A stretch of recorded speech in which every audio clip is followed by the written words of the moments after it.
Ala fai maia sa moa i whanunga le lei le nei tai au fau. O maia se o tātou tāpua i le tua.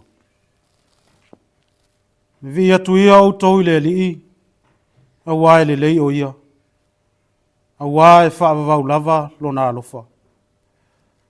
Whape atu lava i la tau o e mātatau i le li e whaavavau lava lo nā alofa. O le tatalo mo le angang pa ia, tātou ifo ma tatalo i le atua. Tai au totoa, tai au manino. Nei aso fou, o e whaangua i mātou i lo walofa malo wang le lei. Ala usu mai sa mo i au mga luenga ua masani ai. Ai au peona o mātou whaafo i lapalapa o mālo. An watu levi inga e tatau mala ua fio. Sula ma wha manuina lo suafa e wha vavau. E alai la mātou tāpua inga ile nei tai au. Ai pangalawa lea.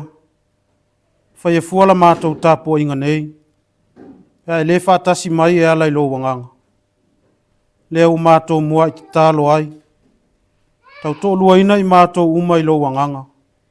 Mātou whai aile nei sauninga. Ile tonu ma le wha maoni.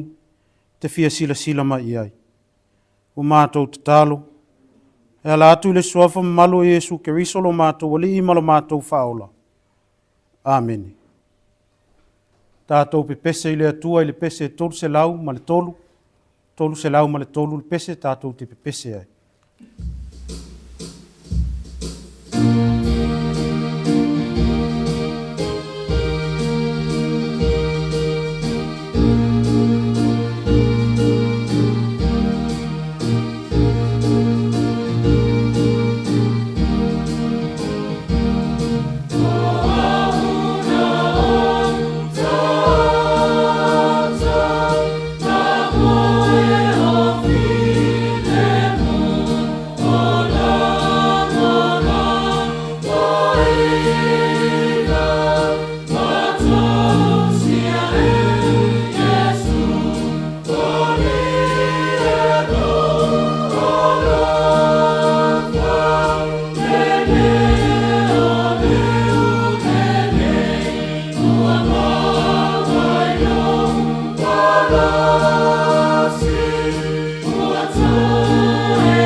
whaitauina o le tusi pa ia. Tusi filifilia mo le nei aso, tusai ma le whasinonga le tusi whaitau aso, o mau mai lea i le whenga inga tuai. Te Deuteronome, mta upo e tolu sifulu ma le tasi, tātou whaitau whelaflafo i mai le whai upo e sifulu ma le iwa, se ia whaangata mai le whai upo e lua sifulu ma le lua. Te Deuteronome e tolu sifulu ma le tasi, tātou whaitau whelaflafo i mai le whai upo e sifulu ma le iwa, se ia whaangata mai le whai upo e lua sifulu ma le lua. Whaafonga maia, o a fionga pa ia alo tātou atua. O le nei, i o tu sia le nei tusi ma o tou, ma o ai le whanaunga Israelu, ia le te ai o lātou ngutu, na ia avea le nei pese ma moli mau ia te au i le whanaunga Israelu.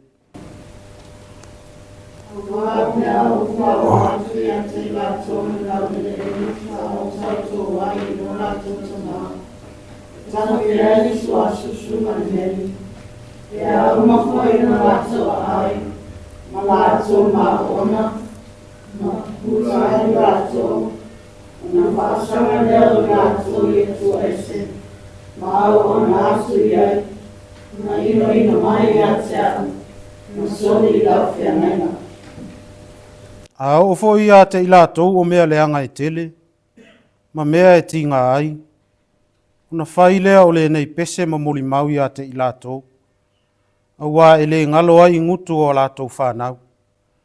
Awa ua owi loa o lātou manatu o lātou whaia i le aso nei. Ao le iwha o ina e au o i lātou i le nuu na o tautou ai. Matusi foi e mose le nei pese i le aso. Wanawa o atu ai foi e whananga Israel. Manu ia mai le atua i le whaitauina o nā fiong pa ia. Tu mau atu pē ia te ia lo na lava viinga, nei se ia o i le whaavavau. O le launga le soafa mamalu o le atua le tamā, le alo ma le anganga pa ia. Amene. Ua whaanga ina se vaenga o le whai upo e lua se fulmaltasi. O le tusi sa tātou whaitauina e whai mamatua, whaafofonga o te toi whaitauina. A o fo ia te i lātou o mea leanga e tele, ma mea e tinga ai. Una whailea o le nei pese ma moli mau ia te i lātou. A wā e le ngalo ai i ngutu o lātou whanau. O le manatu au tu o le neiva i aso, o le mālosi o le pese. The power of song. A o le manatu au tu o le nei aso, tu sai ma le whasinonga le tusi whaitau aso. Pese o lapatainga. Pese o lapatainga. Song of warning. Whai mai le mau e la unga le pese. E ta talo fo i le pese. Ta ofi fo i nisi e wha maa whanawhana, wha maa losi, wha fia fia, wha tupu wha moe moe, ma isi mea wha pēnā le pese. I le li o tāpua inga, le tasi lea o taulanga le tangata whaatua tua i le atua. E whaonga ina i le atua le tangata e whaima moli mau. Ai whaonga ina le tangata e so soo ai ma le atua, ai maise le vi ia ina o le atua. Au lea fo iwa au mai le manatu au tu, le isi malo si anga o le pese. E la patai, tu ua lalo, fautua, hao ai ma wha manatu. O le tuli loa le nā o le tātou whaitaunga. O le pese, o le ala e manatu ai e Israelu le atua. Tau nuu Israelu i whanua launga tasi o Moapi. Toi o se anga o na whaola tia leo le malanga i kanana. Aua pula la ngoto fo i le soifua mose. O lea ua mauti noa, na te le tu vai le nuu folafolaina. Peitai ane, na te le fai mea tu la foa. Tā ua la toi ngaluenga mose molo nanu. O le awa noa e toi wha manatu tasi lava, i wha nau o le e soto, Le ala e manui ai le ola, pe a tau nuu i le nuu folafolaina. Ao le ala fo i e wha te ai ti ngā, mani pua ngā e o ia te ilatou. Le ala fo ina ia mana tua ai le whiangainga. Ma whai maso o tanga atua, maso o tanga tangata. Ina ia aua, nei mo motu e se isi lava mea. Ao le whaavai tonu lava lea o le pese ua fina ngalo le atua e awa o e mose i le nu. Hai mai le vaenga mua o le matua. A o fo ia te ilatou o mea le anga e tele, ma mea e ti ngā ai. Ona whai lea o le nei pese mamoli mau ia te ilatou. Aua e le ngalo ai ngutu o alatou whanau. Lea ua whaasino mai. O le pese, o le moli mau. Identity. O le tau tinonga, confession. O le talitonunga, belief.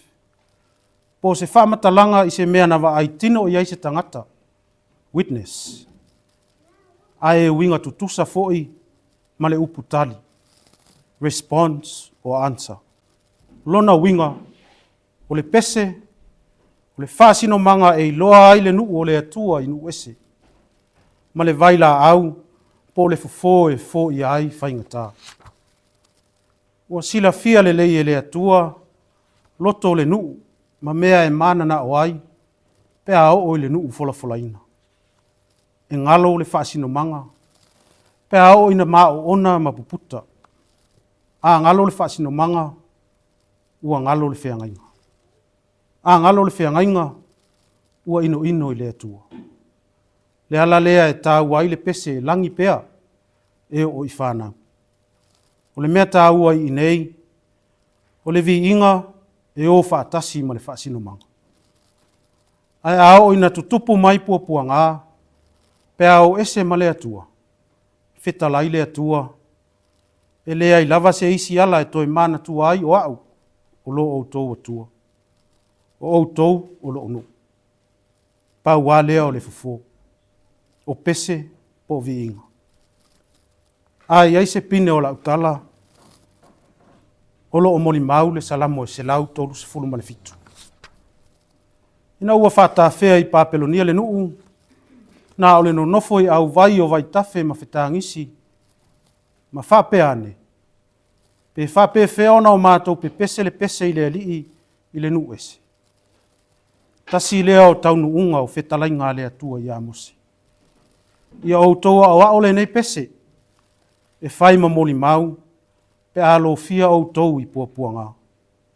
Ia whai ma mea e mana tua i au, lo o tou atua, na tātou whai whengainga. Sa o lava upu o le atunu. Aua ne ingalo a fia i siona mau. Ua ai ulu tua na i ta isi. Ua maua ula futi. Sa mo ai, o le pese o lapata inga, o lo lapata ima i ai lo whaasino manga i le atua. Ma le ala e le o ai ni whaafita auli le ola. Po le fofo whaafita auli, pe a o mai. O lo whaasino manga, o le wheangainga na mafua ai lo whaavai le atua. A whai e tū maulo pale na maua mai le atua, e ala ia Iesu ke riso. O le mea mautinoa, e pe pese ai whanau o sa moa i le lumana. E iloa ai sa moa i le atu laulau uma. O lou lea whaasino manga. Na lalanga e o tātou tua a ua mawai atu, ina ia tutupu a e whanau o sa moa i le ami o tonu o le atua, o i lātou o e fia e vi ia le atua. E ui le mativa ma le tango lima o nai o tātou tua a. Ai lei whaalave ina ailo lātou soifua vivi. I tae au mafiafi taitasi. Sa whai matau loto le ola vivi. Na ua lātou mauti noa, o le ao lea na whaatalitali le lang. O le atua o sa moa, e iloa ai sa moa i le larulang. Ma o le tā ua le nao upo le matua. Ia aua ne ingalo i ngutu o tau whanau. Ao nei ona pō, ua tau se ese le ola o whanau, ai maise le ola vivi, ma le soifua whawhetai i le atua. Pei ua sawa le poto ma le ao oina. Sawa le amio le anga ma le tuina naunga. Ai te lengese le soifua vivi. E wha fo i le vi inga i le atua. Wa o mai fo i le pese le nei le teutora nome. A fia manuia. Pe pese o le atua. Olo na winga. Ia whai mama sani le loto le fia e whawhetai i le atua. I mea le lei ma mea tatau ua maua. O nei aso.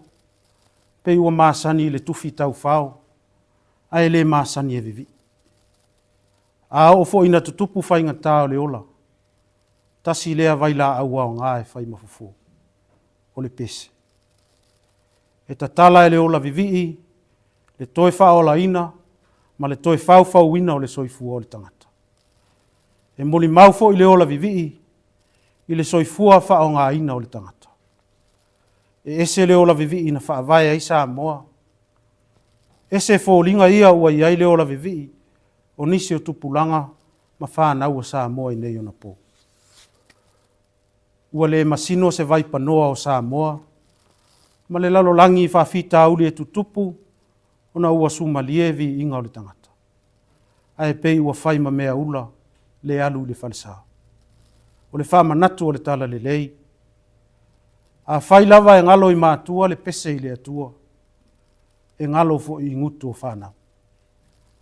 A whai tātou te le wha maoni. Lo tātou whatua tua na lalanga ai lo tātou whaavai. E le wha maoni fo i whanau o Samoa. E tau ave lo tātou whaavai. A whai fo i e o whaingatā ia i tātou. Lea ua mautinoa. E alofa mai lava le atua. Ina ua ia whata oto le ala.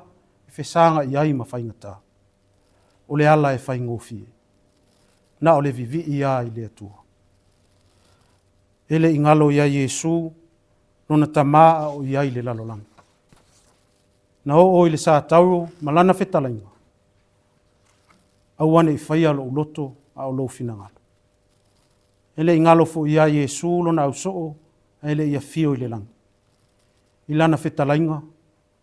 E fio ifo le anga pa ia i o tōlunga. Amen. Tātou toi pese i le atua i le pese lua se lau tōru se fulu. Lua se lau tōru se fulu pese tātou te toi pese ai.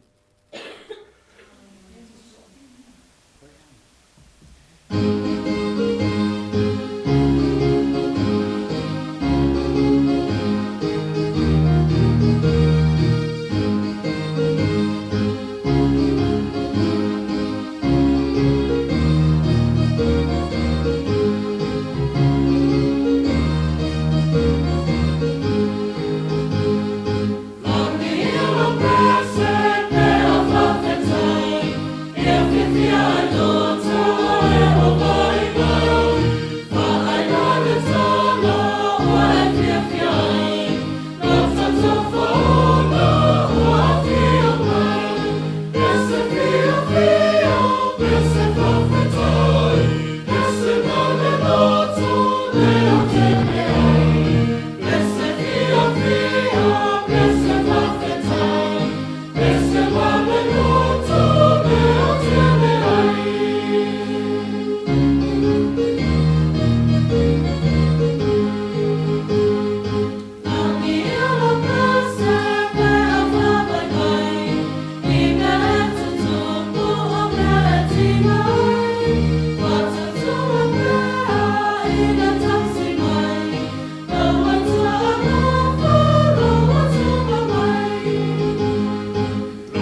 tātou tālo sanga, talo le whawhitai, whato i senga, tu ina atu o tātou mana o i le tua.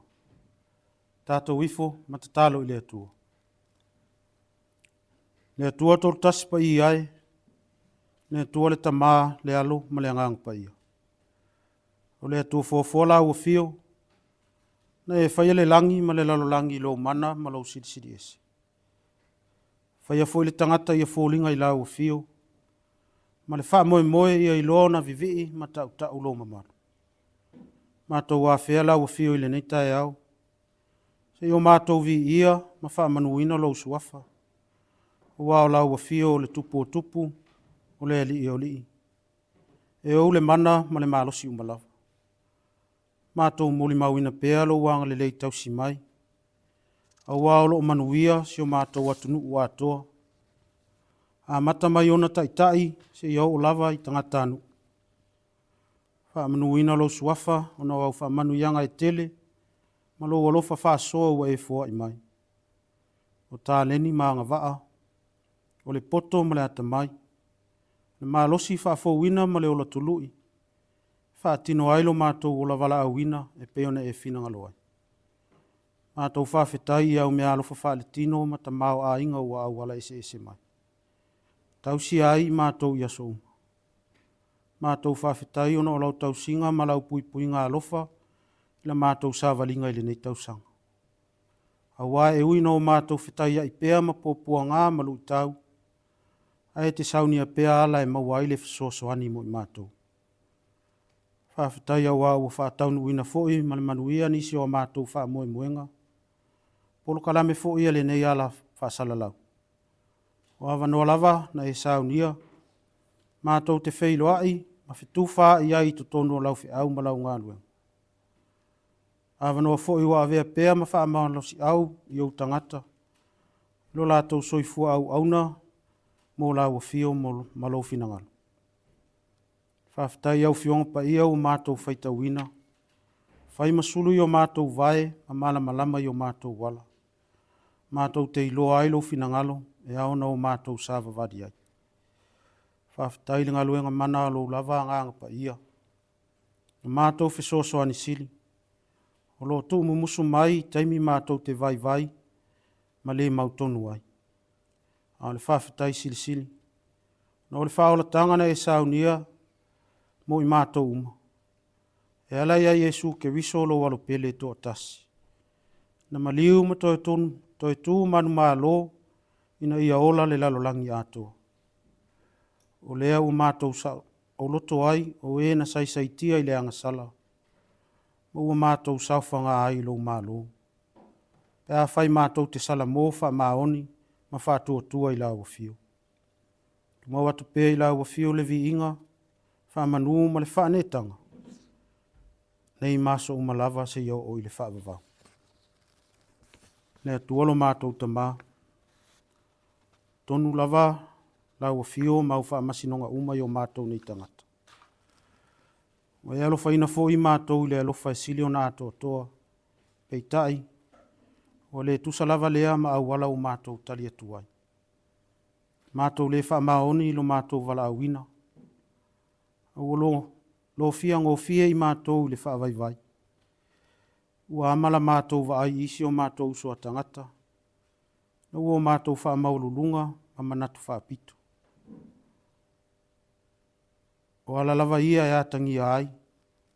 Ua mumu i titi lo mātou wola vivi i atu i lau fio. Mātou whatala le i tā leni ta mao a inga ua e fua i mai. Sili peo mātou loto manao. Au le sa ili atu i lau fio. Neli ie. Alofa ma wha maangalo mai samo. Ua u vave ona o mātou to i lalo ilu i tau. Ma puapua ngā mātou te whetaia. Vele totu pa io Yesu ke riso na wha malingi ina ili sa tau. E ma māma maangalo ai mātou wangsala uma. O mai lau fio. Me o mātou fulitua i leleanga e ala ili sala mō wha maoni.